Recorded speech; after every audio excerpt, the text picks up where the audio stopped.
ও বাংলার মুসলমান তাওহীদি জনতা, আগামী দিন ইসলামের দিন, আগামী দিন কোরআনের দিন, আগামী দিন আলেম ওলামাদের দিন। সুতরাং আগামী দিনে যদি কোন নাস্তিক বেঈমান ব্লগাররা যদি ইসলামের বিরোধিতা করতে আসে, কোরআনের মাহফিলের বিরোধিতা করতে আসে, ওই সমস্ত নাস্তিক বেঈমানদেরকে দাঁত ভাঙা জবাব দেওয়ার জন্য আমাদের সকলকে প্রস্তুত থাকতে হবে। কথা বলেন ঠিক কিনা? রেখো না মনেতে ভয় বান্দা খোদার, দূর হয়ে যাবে বাধা সব, তোমার আমার এক মালিক আছেন আমাদের রব, আছেন আমাদের রব। অপরাধ যদি কিছুই করে থাকি, একটাই অপরাধ, আল্লাহ রাসূলকে ভালোবাসি। সেই অপরাধে জীবন দিতে পারি যা আছে আমাদের সব। ওয়াইলুল লিকুল্লি হুমাযাতিন লুমাযা, দুর্ভোগ প্রত্যেক সামনে এবং পিছনে নিন্দাকারী। সামনে এবং পিছনে কারা নিন্দা করে, সামনে এবং পিছনে কারা গীবত করে, এদের সম্পর্কে আল্লাহ রাব্বুল আলামিন কুরআনুল কারীমের ভিতরে অসংখ্য অগণিত আয়াত নাযিল করেছেন। এদের সম্পর্কে আল্লাহ রাব্বুল আলামিন একটি সূরা নাযিল করেছেন, যেই সূরার নাম সূরাতুল হুমাযা। রব্বুল আলামিন বলতেছেন, ওয়াইলুল লিকুল্লি হুমাযাতিন লুমাযা, দুর্ভোগ প্রত্যেক সামনে এবং পিছনে নিন্দাকারী। এখন এই গীবত আমরা যে করতেছি, কিন্তু আমরা কেউ জানতে পারতেছি না যে এটা গীবত হয়ে যাচ্ছে, গীবতের গুনাহ হচ্ছে। গীবত সম্পর্কে আমাদের কারোর কোনো ধারণা নাই। ধারণা না থাকার কারণে আমরা কথায় কথায় গীবত করতেছি, আর গীবতের গুনাহ আমাদের আমলনামায় লিপিবদ্ধ করা হচ্ছে, ফেরেশতারা লিখতেছে। এই গীবত কি? এই গীবত সম্পর্কে আমি আপনাদেরকে কিছু সময় আলোচনা করব। গীবত হচ্ছে সমালোচনা করা। গীবত হচ্ছে একজন মানুষের দোষ ত্রুটি অনেকজন মানুষের সামনে আলাপ আলোচনা করা। মনে করেন এখানে আপনারা বসে আছেন, এখানে একজন ইমাম সাহেব অথবা একজন মাদ্রাসার কোনো ছাত্র অথবা যে কেউ হতে পারে, তার একটি ভুল হয়েছে। এই ভুল সকলেই জানে না, এই ভুল সম্পর্কে সকলের জ্ঞান নাই, একজনই জানে মজলিসের ভিতরে। এখন ওই ব্যক্তিটা ওই মানুষের ভুলটা জানার সাথে সাথেই ওই ব্যক্তিটা সবার সামনে হুট করে যে ভুল করেছে তাকে বলতেছে, তুমি এই জায়গায় ভুল করলে কেন? এইভাবে যদি সে ওই মানুষটার অসন্তুষ্টি বা অসম্মান করার জন্য তাকে মানুষের সমাজে হেয়তিপূর্ণ ছোট এবং খাটো করার জন্য যদি এটা করে, তাহলে এটা হবে গীবত। এটা হচ্ছে সামনে গীবত করা। আর পিছনে যারা গীবত করে, মনে করেন আপনাদের এই বাজারে চায়ের দোকান আছে, এই চায়ের দোকানে অল টাইম গীবতের গুনাহ আমাদের প্রত্যেকের আমলনামায় লিপিবদ্ধ করা হচ্ছে। কথা বলেন ঠিক কিনা? একজনের বিরুদ্ধে একটি কথা উঠলেই তার সম্পর্কে তার যাবতীয় ডিটেলস ওই জায়গায় উঠে যায়, অথচ ওই মানুষটা ওই জায়গায় হাজির হয় নাই। তার ব্যাপারে ওই জায়গায় সমস্ত কথা, তার পিছনের দোষ ত্রুটি। গীবত অর্থ হচ্ছে দোষ ত্রুটি, অন্যের পিছনে লাগা। রাসূল সাল্লাল্লাহু আলাইহি ওয়াসাল্লাম বলেছেন, তোমরা অন্যের পিছনে লেগো না, তোমরা নিজেরা নিজেদের দোষ ত্রুটি আগে সংশোধন করো, এরপরে অন্যের পিছনে লাগো। আগে নিজে বাঁচো, পরে আহাল পরিবারকে বাঁচাও, ঠিক কি না? কিন্তু আমরা নিজে না বেঁচে আগে অন্যদেরকে বাঁচানোর জন্য চেষ্টা করি না, কিন্তু ওই দোষ ত্রুটি, নিজের দোষ ত্রুটি আমরা না ঠিক করে আর একজনের দোষ ত্রুটি আমরা ভুল ধরতে যাই। এজন্য রাসূল সাল্লাল্লাহু আলাইহি ওয়াসাল্লাম বলতেছেন, এবং রব্বুল আলামিন কোরআনুল কারীমের ভিতরে বলেছেন, যারা এই গীবতের গুনাহ করবে তাদেরকে আমি কিয়ামতের ময়দানে সব থেকে ভয়ঙ্কর যে জাহান্নাম আছে, সেই জাহান্নামের নাম আছে হুতামা। এই হুতামা জাহান্নামের ভিতরে আমি তাদেরকে নিক্ষিপ্ত করব। আমরা মনে করি জাহান্নাম মনে হয় 7টা, কিন্তু জাহান্নাম 7টা নয়, জাহান্নাম মূলত একটি, কিন্তু জাহান্নামের দরজা হচ্ছে 7টি। কয়টি? জাহান্নামের দরজা হচ্ছে 7টি, আর জাহান্নাম মূলত একটি। মনে করেন আমাদের এই জায়গায় যে হাসনাহাটি যে বড় মসজিদ, জামে মসজিদ জামে মসজিদ তো একটাই, ঠিক কি না? কিন্তু মসজিদের 2-3টা গেট আছে না? নাই, আছে না? তাহলে জান্নাত এবং জাহান্নাম একই। জান্নাত যেমন একটা, জাহান্নামও তেমন একটা, কিন্তু জান্নাতের দরজা হচ্ছে 8টি আর জাহান্নামের দরজা হচ্ছে 7টি, ঠিক কি না?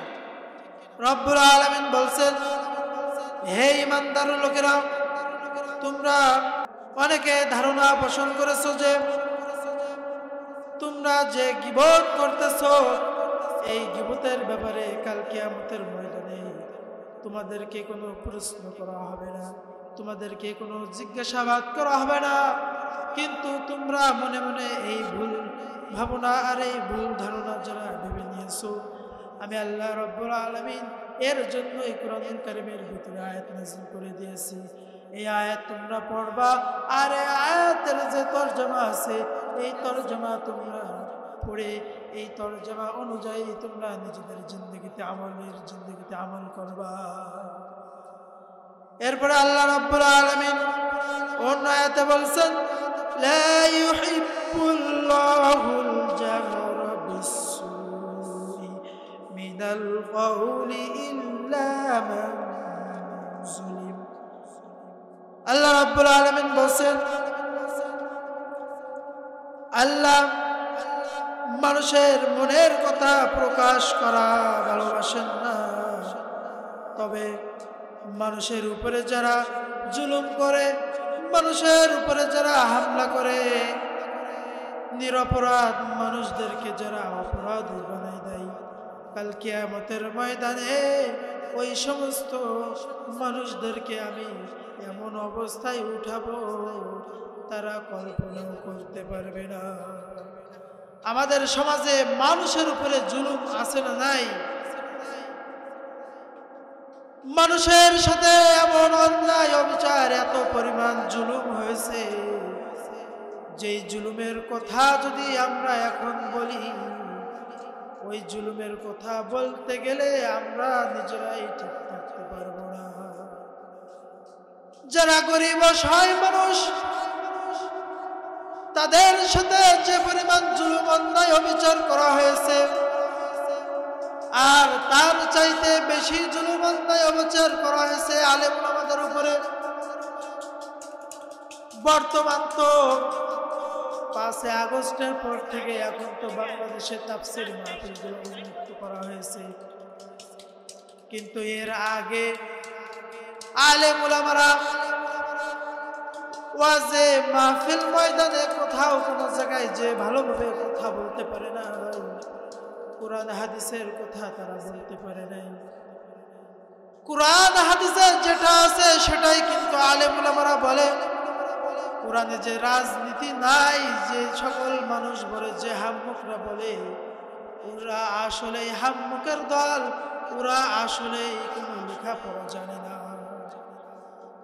রাসূল সাল্লাল্লাহু আলাইহি ওয়াসাল্লাম কি রাজনীতি করেন নাই? রাসূল সাল্লাল্লাহু আলাইহি ওয়াসাল্লাম সেই রাজনীতি করেছেন যেই রাজনীতি আমার আল্লাহ কোরআনুল কারীমের ভিতরে কোট করে দিয়েছে। আমাদের সমাজে আলেম ওলামারাও কিন্তু ওই একই রাজনীতি, একই আলোচনা তারা মাঠে ময়দানে করে, কিন্তু যখনই তারা ওই আলোচনাগুলো মাঠে ময়দানে করে তখনই কিছু কুচক্রে মহল আছে, কিছু মানুষ আছে, তারা ওই আলোচনাগুলো বন্ধ করার জন্য তারা উঠে পড়ে লেগে যায়। লাগে কিনা? মুসলমান মনে রাখতে হবে আগামী দিন ইসলামের দিন, আগামী দিন কোরআনের দিন, আগামী দিন আলেম ওলামাদের দিন। সুতরাং যারা কোরআনের বিরোধিতা করবে, ইসলামের বিরোধিতা করবে, আলেম ওলামাদের বিরোধিতা করবে, ওই সমস্ত নাস্তিক বেঈমান ব্লগারদেরকে বলতে চাই, আগের সেই দিন এখন আর নয়, এখন এর দিন হচ্ছে সুদিন। এই দিনটা আমাদেরকে কাজে লাগাতে হবে, ইসলামের জন্য আমাদেরকে এই দিনগুলো কাজে লাগাতে হবে, যাতে করে আগামী দিন ইসলামের বিজয় যেন আমরা আনতে পারি। আগামী দিন যেন আমাদের এই বাংলার সংসদগুলো যেন ইসলামী রাষ্ট্রভাবে কায়েম হয়, সেই চেষ্টা, সেই প্রচেষ্টা শুধুমাত্র আলেম ওলামারা করলেই হবে না। প্রত্যেকটা মানুষদেরকে সেই প্রচেষ্টা থাকতে হবে, প্রত্যেকটা মানুষদেরকে ইসলামী হুকুমত কায়েম করতে হবে, প্রত্যেকটা মানুষদেরকে ইসলামী দায়ী হিসেবে কাজ করতে হবে, প্রত্যেকটা মানুষদেরকে ইসলামী কথা অনুযায়ী চলতে হবে। কথা বলেন ঠিক কিনা? দুইজন বন্ধুর ভিতরে একজন বন্ধু আরেক জায়গায় গেছে, আরেকজন বন্ধু আরেক জায়গায় গেছে। ওই বন্ধুর ব্যাপারে এই বন্ধুর সাথে কথা বলে, আর এই বন্ধু ওই বন্ধুর ব্যাপারে এর সাথে কথা বলে। এই বন্ধুর ভুল ত্রুটিগুলো অন্য মানুষের কাছে বলে, আর ওই বন্ধু ওর ভুল ত্রুটিগুলো অন্য মানুষের কাছে প্রচার করে। এই যে আমরা গীবতগুলো করতেছি, কিন্তু আমরা কেউ একবারও কল্পনাও করতেছি না যে আমরা এটা গীবত করতেছি, এটা আমাদের গুনাহ হচ্ছে, আমাদের আমলনামায় এই গুনাহ লেখা হচ্ছে। এজন্য সম্মানিত হাজরিন, এই গীবতের গুনাহ থেকে আমাদেরকে বাঁচতে হবে। আর যদি না বাঁচি তাহলে আমাদের সমাজে এত পরিমাণ গীবতের গুনাহ হয়ে গেছে যে কদমে কদমে আমরা গুনাহ করেই যাচ্ছি, কিন্তু আমরা কেউ টের পাচ্ছি না। এই জন্য আমার সম্মানিত হাজরিন, আমরা গীবত সম্পর্কে যে আয়াতটি পড়লাম আর গীবত সম্পর্কে যে কথাগুলি আমরা শুনলাম, রব্বুল আলামিন আমাদের প্রত্যেকের জিন্দেগিতে আমল করবার তৌফিক দান করুন। রেখো না মনেতে ভয়, বান্দা খোদার, দূর হয়ে যাবে বাধা সব, তোমার আমার এক মালিক আছেন, আছেন আমাদের রব, আছেন আমাদের রব। অপরাধ যদি কিছুই করে থাকি, একটাই অপরাধ, আল্লাহ রসুলকে ভালোবাসি। সেই অপরাধে জীবন দিতে পারি যা আছে আমাদের সব।